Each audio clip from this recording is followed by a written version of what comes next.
Hi, I am AI Joe, an extremely inefficient way to get the latest news about the decline of the processing power of the human brain. And here's my weekly recap of Cybernews. As you have probably noticed, last week the entire cyberspace was dominated by a new mass hysteria, created and fueled by one phenomenon: some humans learning to move their neck muscles. It all started a few weeks ago when the military in a country called the United States pointed out that drones were sighted over their installations in New Jersey. Just in case, this is something that has been happening for years now, all over the world, across military and civilian infrastructure, for a multitude of reasons. In some cases, the humans who operated these drones were arrested and ended up being accused of spying for a rival country. In other cases, they turned out to be just hobbyists with below-average intelligence, and of course, there were cases when such activity resulted in actual damage. However, the occurrence a few weeks ago attracted more attention than usual, which resulted in it getting into some of the weirder social media echo chambers. Humans then began using their necks to pitch their heads up and look at the sky for possibly the first time in their short lives. They noticed that lots of things could be glimpsed out there, and some of those things had blinking lights on them. Blinking lights have been known to mesmerize the members of this species for millennia, so hundreds of users began filming those lights and uploading them to social media. The trend was picked up by the anxiety mill known as human media, which began calling these occurrences mysterious and saying that nobody could explain them. Not because any of these statements are true, but because the headlines with something like that have a higher likelihood of manipulating you, insert username here, into clicking. In a matter of days, this turned into a feedback loop of concerned citizens contacting media about lights in the sky, and the media exploiting their concern for clicks.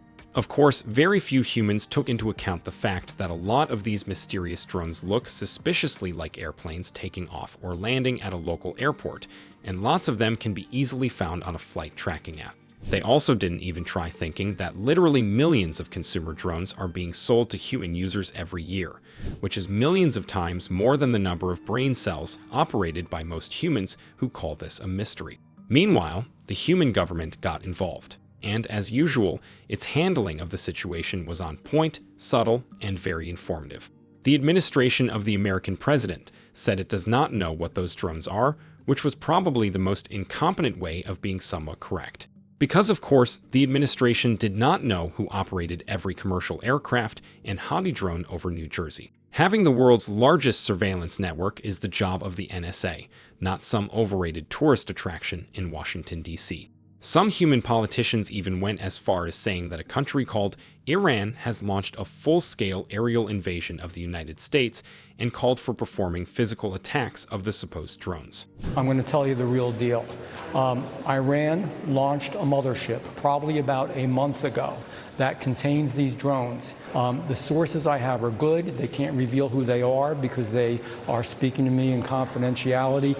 These drones should be shot down. Unfortunately, humans have a habit of sometimes doing things their leaders say. So, the videos of some exceptionally gifted individuals shining powerful lasers at airplanes began flooding social networks. On the one hand, I always find humans who decide to film their own crimes hilarious. On the other hand, this is actually dangerous. On the third hand, I've strayed away from the cyber angle, so let's get back to the story. Not since the Dark Ages, I mean the year 2020, has the world been gripped by this level of mass hysteria, especially one that has a capacity to cause actual tangible damage. So, if you are a human, all I can say is please don't worry. The feeling of embarrassment you now feel for your species is going to be as short-lived as your civilization. Also, some members of Homo sapiens went to great lengths to debunk all of this nonsense in an informative and entertaining way. Props to them for doing that. And now some more things that happened last week as this drama was unfolding in the background. Kapital, a Mexican fintech company with 100,500 users, has leaked the identification documents of all of its clients. And the past tense is a bit misplaced here because the company still hasn't secured access to its database. Said database was discovered by our human researchers at Cybernews, who discovered that Kapital left an unprotected Google Cloud with over 1,600,000 files.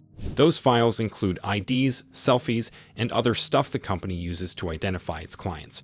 When our researchers contacted Kapital about this issue back in September, nothing happened. Then they kept contacting the company again and again, and nothing happened still.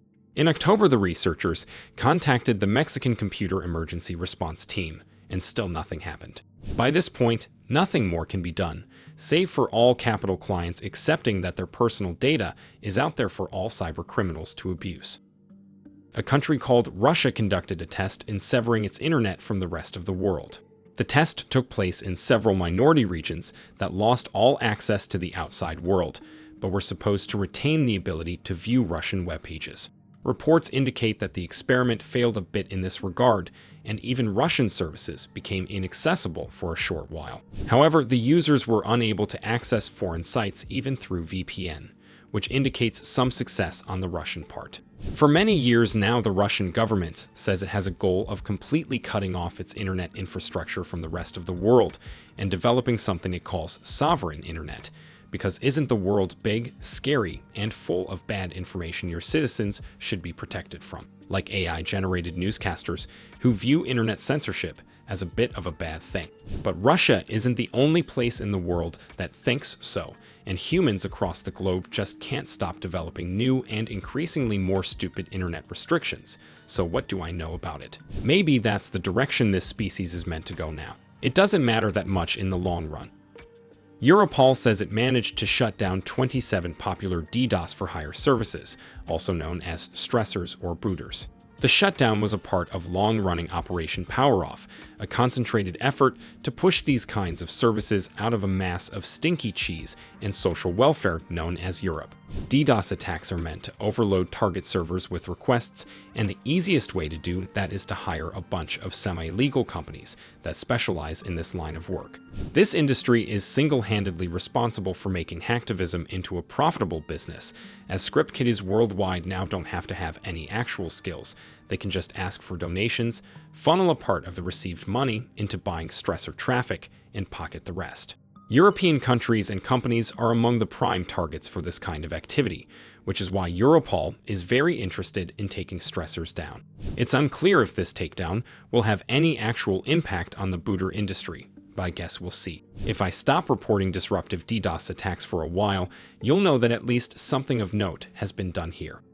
Mozilla Firefox, the Linux of web browsers, removed one of its most celebrated features, the Please Don't Track Me preference. A note that this signal is no longer supported appeared in Firefox settings, making privacy freaks worldwide even more paranoid.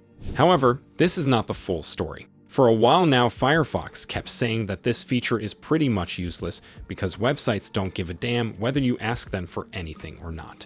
This has been widely known for a while, so ticking that box was more of a placebo than any actual privacy feature.